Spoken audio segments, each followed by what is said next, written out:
Am I the a-hole for not wanting to be a stay-at-home mom? Plus update. Original post.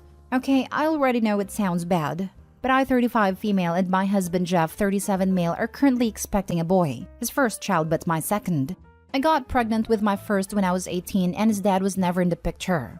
I work as a substance abuse counselor, and I love my job. And this is where it gets tricky. My job offered me 8 weeks PTO for when I have our son. I've been so happy because I didn't want to go right back to work so soon. Me and Jeff got together when I turned 30, and he moved in with me because I own my house. We just got married this year and have talked about childcare multiple times, so he knows I don't want to be a stay-at-home mom. Well, I'm due in November and he just brought the idea up again. I was very confused because we've already talked about this. But I guess my mother-in-law and sister-in-law believe I should stay home with our son as a mother and wife. I just don't understand where their opinions come in, because I already know where they stand as both of them stayed home with the kids. All 3 of them sat me down to have this talk, and they want me to focus on the kids, cleaning up the house, making dinner and all of that, but I already work and do those things. Well, mother-in-law decided to throw it in my face that I never got to be a stay-at-home mom because I was a single mom going to school and working, which she's not wrong, but it definitely made me angry that she brought it up. I told them that I worked so hard to give my son a good life, and having another baby doesn't change my decision to keep doing something that I absolutely love doing. And that if they all want someone to take care of the house and kids all day, then Jeff should be a stay-at-home dad because I make more money than him, and it would make more sense for him to stay home instead of me. It turned absolutely horrible after that. I got yelled at by mother-in-law and sister-in-law that it's not his role as a father to do those things, that he is the man of the house and should be the one making the money. Jeff just stood there not saying anything, and I blew up and reminded all of them that it is my house, not his. I then kicked mother-in-law and sister-in-law out, and Jeff is so mad at me that he went with them. He said I won't come back till I apologize to all 3 of them. So am I the a-hole for not wanting to be a stay-at-home mom? Now for the top comments before reading the update. Not the a-hole, and I'd think long and hard before letting any of them back in. So am I the a-hole for not wanting to be a stay-at-home mom? Nope, not the a-hole. It's 2022. OP, you make more. It's your house. Your in-laws are dinosaurs, and your husband just proved that he doesn't have your back. Bonus, here's your to-do list for tomorrow. 1. Change locks. 2. Make appointment to see family lawyer about custody, parenting time, and child support in your jurisdiction. 3. Research them on internet in meantime. 4. Resolve that none of those 3 people gets back in the door, unless they provide you with a fulsome, sincere apology. Sorry about the marriage, OP. I hope it was fun while it lasted. Not the a-hole, but your significant other and his family sure are. Their ideas on gender roles are extremely outdated and harmful, and the fact that Jeff agrees with them enough to leave the house and wants to force you to apologize to them is a huge problem. Like, I cannot overstate how big of an issue this is, and what a bad pretend this is for your relationship and for your future child together. Please reevaluate your relationship with Jeff and whether or not his value systems are compatible with your own. Do you want your son to be taught this drivel about how he needs to grow up to be the man of the house? Do you want the rest of your life to be cooking and cleaning and taking care of the children for Jeff? Because presumably he won't lift a finger to help you. Because that's not his job? Because that's what's going to happen if you stay with this man and let him and his family treat you like this. Please be compassionate to yourself and to your children and realize that you deserve far, far better. My vote is the husband set up mother-in-law and sister-in-law to deliver this message. And he didn't do it with the goodness in his heart of having the baby have a stay-at-home mom. He did it so Opie would take care of him like his mom used to. Now for the update. It's currently 1:15 a.m. and Jeff just called me. He informed me that he cleared out our joint bank account and deposited it into his personal account. Bail money, savings for future trips, groceries money, etc. That he's been thinking, and the only way he'll come back home is if he can be responsible for all the finances. And I put his name on the house too. I said absolutely not, and hung up. I have already reached out to my boss and will be working from home tomorrow via virtual meetings. I will be calling and talking to attorneys tomorrow morning to see what my options are. I didn't let Jeff know I will be home, so I'm sure he'll try to stop by. I will update again soon. That escalated quickly. I don't know why they thought an employment intervention would work on a pregnant woman in her house. It's as if he married her because she was a ready-made woman and didn't need to do the initial work by buying a house and being the sole provider for a while. Oof. He wants his name on the house too. Something tells me he's going to lose more than the house. The fact that he stole the joint account's money will make him the luckiest man on earth if he gets visitation. But, Your Honor, I only took my pregnant wife's grocery and household money so she would give up her job and become a stay-at-home mom. I wanted to force her to rely on me to be the sole provider. I'm also asking for her house since as a stay-at-home mom with no money, she doesn't have any way to keep up with the expenses. This guy doesn't deserve OP. He is a toxic, controlling, misogynistic jerk. I hope he enjoys the next 18 years of child support. May the child never see their sperm donor outside of the court-ordered supervised visits. I hope she finds a shark of an attorney and goes scorched earth on this dude. I don't think a judge is going to look too kindly on him emptying their joint account meant for bills and leaving his pregnant wife without that money out of pettiness. All she needs to do is document and refuse to communicate except through her lawyer. Any texts or voicemails should be turned over to her lawyer. I went through my own not-so-great custody case many years ago, and I had a really good law firm behind me that emphasized that all contact goes through them and to report any attempts of contact since my ex was informed everything needed to go through the lawyers. Yes, from what I've heard, they don't tend to look kindly upon that at all. It's freaking gross and abusive. I literally laughed out loud when I saw that not only did her ex do that, he actually gave her a heads up. This guy is about to be spanked by the heavy hand of family law. Next story.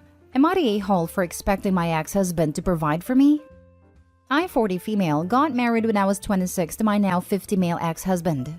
He has always provided, but I was unhappy at some point in the marriage because I felt alone, and he was always traveling for work.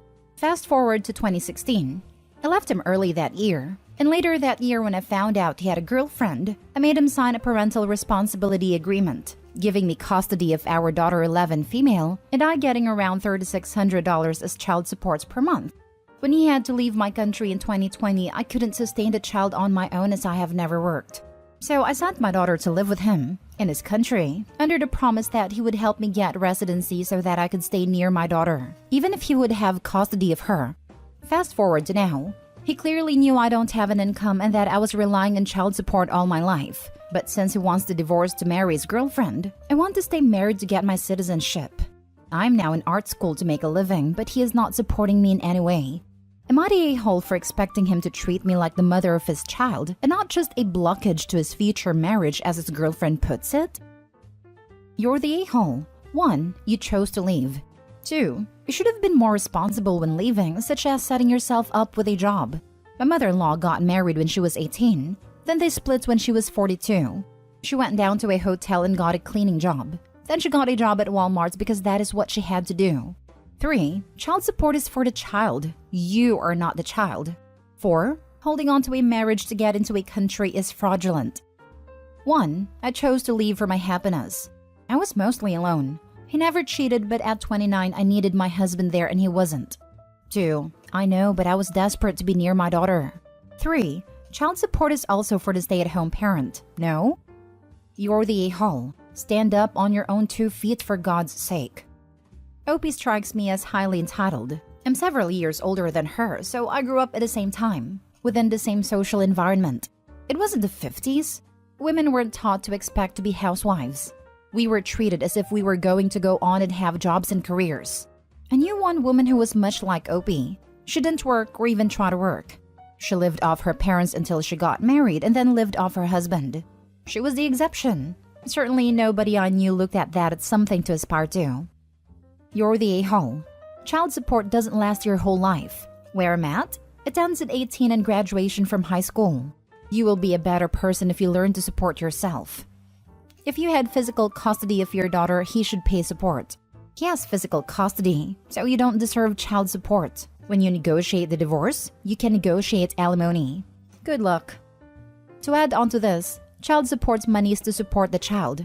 Granted that some of that goes toward the home they live in and utilities they consume, etc. But the child is being supported in his home. Why would he pay her to support the child that lives with him? Exactly this. And in addition to this, she should be paying him child support. It goes both ways. If you read her replies, she's not processing anything that anyone is posting. She is just waiting for folks to agree with her. OP, time to grow up. Get your GED or country equivalent and stop being dependent on your ex to support you. It's like marching in cleats on a toilet paper bridge. Please don't keep denying or refusing the information or advice being provided, simply because it's not what you want to hear. It's an opportunity for you to become introspective, grow, and become a better woman and mother to your daughter. For the love of Pete, please teach her to be fully independent and not reliant on another person to survive. Last story. Update. Am I the a-hole for calling my ex's mom after he called me 37 times? Original post. For a little background, my ex Jay and I dated from when we were 15 to 17. We had a pretty toxic relationship, which resulted in some really serious issues that stemmed down the road. For example, I'm now infertile due to an accident between us. After our breakup, I can only say my side. I went down a dark path as I do already deal with bipolar disorder. I had to be hospitalized for mental health after I fell apart. At this moment of time, Jay and I are 19 now and we both are in a long-term committed relationships. I don't keep up with him and we are no contact, except for his mother who I talk to occasionally. I was at work and I received a call from Jay. I thought I had him blocked, so I was confused. I work part-time at a spa while I'm in school, so I have to be mindful of what I do at work as a receptionist at the front of the spa. So I sent a text asking what he wanted. No response. I then start receiving more calls, and I then realized we have each other blocked, so I was confused. I sent an email telling him to stop because the calls were racking up and I'm at work.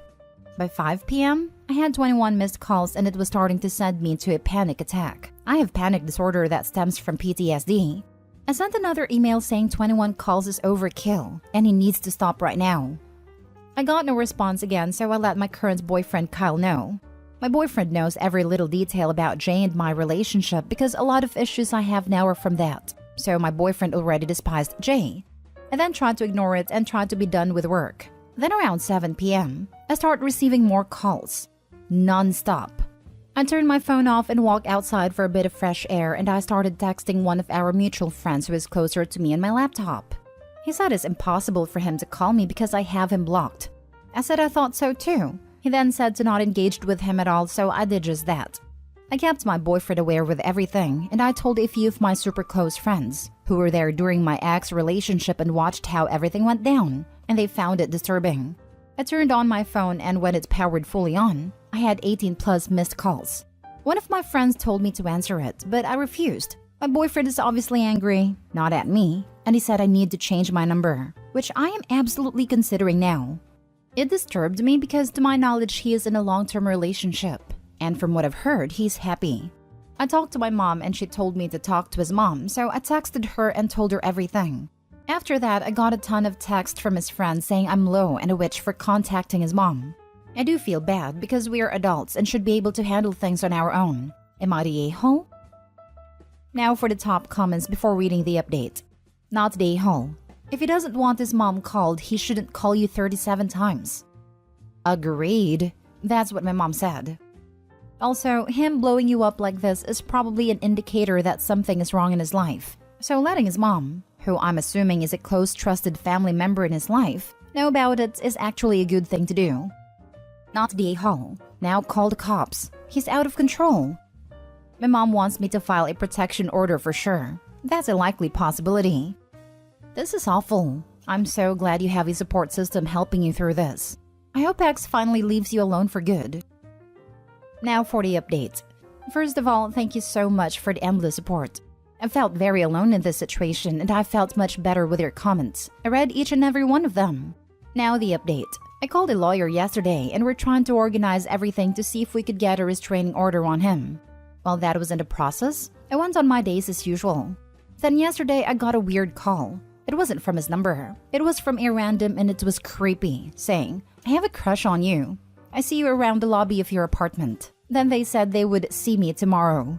My boyfriend was there, and we contacted my boss as I had to work the next day. So my boss was gonna stay during my shift and my boyfriend was going to pick me up from work so that I'm not alone.